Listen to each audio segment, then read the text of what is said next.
Olá, o Pauta Especial está no ar. Quase 31 mil crianças e adolescentes estão em situação de trabalho infantil aqui em Alagoas. Vamos saber o que vem sendo feito para mudar essa situação. Também vamos falar sobre como proteger o seu computador durante o verão. É que o calor pode prejudicar esse tipo de equipamento.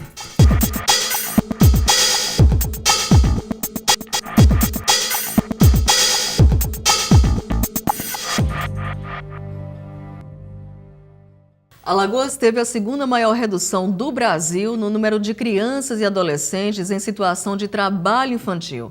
Em 2004, eram mais de 105 mil nessa situação. Em 2015, passou para 30.832 crianças e adolescentes. Mesmo assim, essa situação precisa ser combatida e erradicada. Aqui no estúdio, a superintendente de assistência social da SEADES, Elisberlânia Correia, vai falar sobre o que vem sendo feito para acabar com o trabalho infantil em nosso estado. Elisberlânia, muito obrigada mais uma vez por sua presença aqui no nosso programa. Dessa vez para falar de uma notícia muito boa, né? Eu posso dizer que em relação ao trabalho infantil em Alagoas, nós temos boas notícias no momento, né? Uma redução muito importante. Sim, nós nessa trajetória da política de assistência e entrando na linha do combate ao trabalho infantil, de fato ficou na história, vai ficar, já está nos autos da história esses dados estão no PNAD, estão nas redes nacionais, e isso muito nos alegra, porém, na sua fala, você coloca um dado extremamente importante. Ainda temos, em Alagoas, mais de 30 mil crianças trabalhando. Agora, a redução é muito importante. Agora, a redução... mil para 30 mil...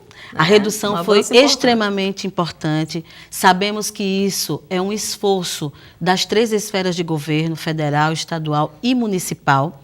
E aí eu chamo a atenção especial nos municípios, porque, de fato, essa diminuição, esse número é enorme, porém ainda preocupante, nessa redução se dá, de fato, com quem está na ponta realizando os serviços. Então, essa parceria com os municípios é fundamental, né? Fundamental, de extrema importância. As equipes municipais é quem, de fato, estão lá no dia a dia, realizando seus programas, fazendo seus planejamentos, indo às feiras livres, indo ao lixão, indo aonde tem trabalho infantil, que depende de cada localidade. Maceió a gente tem na praia, mas no sertão a gente tem na feira.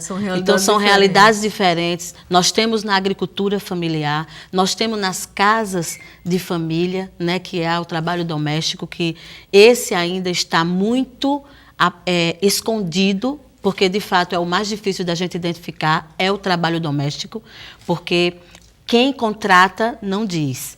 E quem está contratado também fica muito... O trabalho infantil na praia, todo mundo que vai à praia vê. O trabalho infantil no sinal de trânsito, quem vai ao sinal de trânsito vê. Então, assim, existem esses trabalhos que nos preocupam, que ainda não temos um número. É bem maior, o desafio, né? É muito grande, que é da exploração sexual, que ela são 2 violências que ela sofre, sendo explorada sexualmente, e muitos usam como sua renda. Então, ele está trabalhando, ao mesmo tempo, com 2 violências sendo... normalmente, as mulheres, as meninas, são mais vítimas da exploração. E são mais vulneráveis. São mais vulneráveis a isso. E, então, assim, o que se deu para que isso tudo acontecesse é justamente toda essa articulação dos 3 entes federados, onde cada um se compromete dentro da sua ótica. O governo federal cofinancia, o Estado também dá todo o suporte técnico de orientação e capacitação, em alguns casos de cofinanciamento, depende do arcabouço do orçamento de cada Estado, e o município em realizar e também dar a sua contrapartida, porque na hora de você realmente ir para atuar, você gasta muito mais do que aquilo que você recebe. Então, o município, eu sempre digo, é onde está a porta principal, e porque quando você realiza, quem está realizando tem uma maior dificuldade, porque entra todas as situações, entra a situação cultural nossa, que é muito forte, você trabalhar, combater trabalho infantil ainda perpassa por uma questão maior que é a cultural. Aqui, se o menino não está trabalhando, ele vai estar roubando. A gente ouve nas campanhas, e aí eu já trabalhei 18 anos em município, o que eu ouço, que nós ouvíamos era isso. Vai tirar um menino do trabalho para ir roubar, para ir usar droga? A ideia não é essa. Tem que mudar esse pensamento, Em todas as nossas entrevistas eu costumo dizer, a ideia não é tirar o menino do trabalho para ele se prostituir, para ele usar drogas ou para ele ir roubar. É tirar do trabalho infantil e dar a ele o que é direito, que é estudar, ter lazer e ter uma família. E isso, quem tem que fazer é o setor público, seja ele municipal, estadual ou federal, ou aliás, todos eles juntos. Esse é um trabalho maior, que é trazer essa criança para um vínculo familiar e comunitário e fazer com que essa família ela tenha esse protagonismo de poder cuidar dos seus filhos e não incentivá-los a ir ao sinal de trânsito e não incentivá-los a ir à praia, porque eles estão vulneráveis, não apenas o fato de estar trabalhando e o prejuízo que isso pode trazer e que traz para a saúde futura. Agora é fácil a gente chegar num barzinho, quantas vezes estamos em um restaurante, em um barzinho, e chega uma criança vendendo a balinha. Apenas o chiclete. Mas, Elise, isso não pesa, isso não vai trazer escoliose. Parece inocente. Não é. E, inclusive, quantas vezes, antes de entrar na profissão, eu também o fiz achando que estava ajudando. E essa é a atenção que nós estamos chamando maior. Nós não estamos ajudando. Nós estamos fazendo com que se perpetue a questão da exploração, onde muitas vezes os pais não saem de casa e exigem que a criança retorne com dinheiro. E se não retornar com dinheiro, ele está sendo violado 2 vezes. Ele está trabalhando, muitas vezes meia-noite, porque já vejo aqui em Maceió direto, meia-noite em um bar, em um restaurante, a mãe está em casa, ele está lá vulnerável ao turista, não só ao turista, mas qualquer pessoa. E ainda tem a violência doméstica, né? Doméstica. Quando não traz dinheiro para casa. Então, ele está violado, aliás, por várias vezes. Ele está tirando o direito de estar dormindo em um horário para amanhã ir para a escola. É comprovado. Criança que trabalha, ele não rende na escola quando ele vai. A sua maioria nem vai, porque ele perde o gosto pela escola, ele perde o gosto de ter exatamente aquilo que o poder público, infelizmente, cerceou, por não ter dado esse direito lá atrás à família. Nós não trabalhamos isso e a gente está correndo, na verdade, contra o tempo em relação a esses números mostrados. De fato, estamos aparentemente, digo aparentemente, felizes, porque, como você disse, foi uma grande redução. Inclusive, foi a maior redução do Nordeste. Do Nordeste, né? Então, exatamente. Já somos referência nesse trabalho. Já né, somos referência no trabalho na nossa região do Nordeste. No país, estamos no ranking do 5º, então também nós podemos dizer que estamos bem nessa situação, né? Porque nenhum país com tantos estados, nós estamos no 5º, mas a nossa meta, a meta do governo do estado, da Secretaria Estadual de Desenvolvimento Social, é que no próximo ano, ainda esse ano, em 2018, quando for feito o levantamento e a pesquisa, pudermos, de fato, mais uma vez, ter nesses dados uma diminuição. Poder, quem sabe, em um outro momento, poder estar dizendo é erradicar. Sabemos, como nós conversamos no início, que é muito difícil, 100%, mas já está provado que é possível.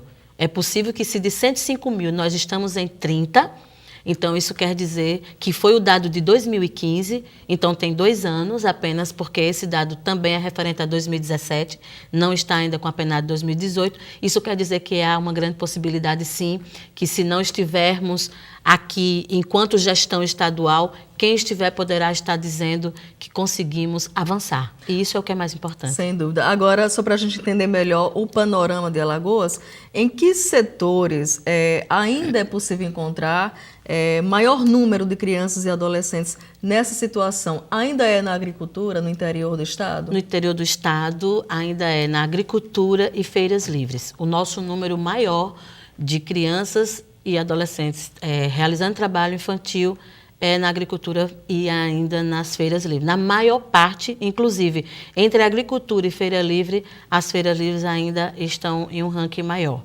Então, mas nós temos, como eu disse, um grande desafio, que é o trabalho doméstico. Ele é escondido, fica muito mais difícil de identificar. Então, a gente precisa que as pessoas denunciem. E a gente precisa que a família e que a comunidade, a sociedade, ela tenha esse conhecimento e que não contratem o trabalho infantil. Nós estamos cerceando ele lá na frente de um monte de coisa que a gente poderia ter um outro momento para estar falando quais seriam, né, esses prejuízos que podem trazer para o futuro dessa criança e desse adolescente. Sem dúvida. Agora, além dos municípios, né, que foram e são parceiros fundamentais Sim. nesse trabalho duro, né, porém necessário cada vez mais, que outros parceiros a SEADES tem para esse trabalho mesmo de combate e erradicação do trabalho infantil? Nós temos os conselhos, né, o Conselho Estadual de Assistência Social. Ele é parceiro na medida em que, quando levamos os projetos, eles são aprovados de imediato. Nunca tivemos nenhum problema com isso em relação ao gasto dos recursos. E, principalmente, o FETPAT, que é o Fórum Estadual, né, de Combate ao Trabalho Infantil. Esse, através da doutora Railene, nós temos uma parceria muito grande, praticamente semanalmente. A gente tem um encontro a cada 2 meses na reunião, e que eu, inclusive, faço parte como representante da SEADES suplente, porque nós temos uma técnica, que é a Marluz Pereira, que ela é referência também nessa questão do trabalho infantil, por ser uma militante, né, de muitos anos na erradicação do trabalho infantil, mas o FETPAT tem sido muito, muito parceiro, porque ele identifica, ele tem o poder, né? A doutora Railene, ela faz parte, né, da equipe que faz a fiscalização. Então, assim, essas parcerias foram grandes. A Infraero, por exemplo, nós recebemos agora, já no final do ano, uma denúncia de que estava havendo crianças em trabalho infantil lá no aeroporto. De imediato O que não é comum, O que não é comum, mas de imediato a doutora Railene entrou em contato conosco, nós entramos em contato com a Infraero, marcamos uma reunião, inclusive já estão acontecendo ações no aeroporto por conta desse momento em que Alagoas deu boom no final do ano de tantos turistas chegando, o movimento, e a gente sabe que quem chega, né, as pessoas que estão chegando, de fato está vindo para a beleza da nossa cidade, que de fato é incomum, né, na beleza de Maceió, porém a gente se depara com essa situação e que muitas vezes o turista, por achar também, como muitas pessoas, que nós estamos ajudando o bichinho, entre aspas, o coitadinho, na verdade, nós estamos prejudicando. Então, tem uma parceria bacana e, como eu disse, quero reafirmar o trabalho que os municípios fazem direto em combate lá nos seus municípios, em cada local, esse tem sido de suma importância. Mas o FETPAT, como eu disse, ele tem sido um grande parceiro, porque ele traz também muitas vezes a ideia, que nós vamos falar daqui a pouco sobre a questão do carnaval, por exemplo. Pronto, e nós estamos aí. Eu queria que você finalizasse, Elisberlane, infelizmente nosso tempo já está no finalzinho, falando um pouquinho sobre essa ação que já está prevista para o carnaval. O que é que vai acontecer? Bom, o carnaval, a gente sabe, né, que é onde nós identificamos o maior número de crianças catando latinha, né, porque é onde se consome muita bebida, é uma festa que se consome muita bebida, os flanelinhas guardando os carros, esses são os mais comuns. E a exploração sexual. Essa que é um tema diferenciado, mas ele caminha junto com o trabalho infantil. Então, esses são os casos mais graves. Então, infelizmente, carnaval, início de fevereiro, nós temos um problema com a questão do Estado, que é o sistema que a gente pode dar entrada em processos, fecha-se, né, no final de dezembro e só se abre agora, talvez no início ou no meio de fevereiro, mas nós, em parceria com o FETPAT, que nos solicitou uma agenda, nós vamos estar fazendo um material gráfico, a SEADES, né, junto com a SECOM, a CEPREV também, todas as secretarias que falam de prevenção à violência, estará todo mundo junto nessa causa do carnaval. Intenso. Então, mas nós vamos o quê? Vamos dar suporte aos municípios que têm um carnaval o maior, tipo Piranhas, Delmiro Gouveia, os que têm referência mas nós vamos focar nas 31 cidades que foi comprovado que em Alagoas tem o maior número de crianças em trabalho infantil. Esses nós estaremos mandando material que tem, inclusive, o programa Ações Estratégicas do PET, do trabalho de erradicação do trabalho infantil. Então, nós vamos estar dando um foco Maceió, por estar na capital e ser um número bem maior, junto com os CREAs dos municípios, que são os centros de referência especializados que trabalham a questão da violência, junto com os próprios programas de AEPET, nós vamos estar distribuindo esse material. O nosso suporte vai ser com material. Né? Nós pensamos, veiculou-se a ideia de ir para o Pinto da Madrugada, mas, infelizmente, pelo tempo, não dava para a gente fazer um grande bloco de combate ao trabalho infantil para esse dia, por questão de logística mesmo. Mas a gente acredita que cada município e cada um, e na atenção, não só do turista, mas de todos nós, de cada um de nós, dentro, quem estiver brincando o carnaval, poder estar com esse olhar de que eu não incentive a criança que está lá vendendo a água, que seja a própria cerveja, sem ou dúvida. que a gente não seja o parceiro nisso. Temos que fazer a nossa parte. Elis Berlânia, muito obrigada pela presença aqui no estúdio e parabéns pelo trabalho da SEADS, né? Esse trabalho duro, né? Na verdade é uma missão dura, mas importantíssima para combater e futuramente erradicar o trabalho infantil aqui em Alagoas. Obrigada pela presença, Elis Berlânia. Obrigada a vocês. No próximo bloco, você sabia que os computadores também precisam de proteção durante o verão? É que o calor pode prejudicar esse tipo de equipamento. Depois do intervalo, a gente vai dar algumas dicas para você. Até já!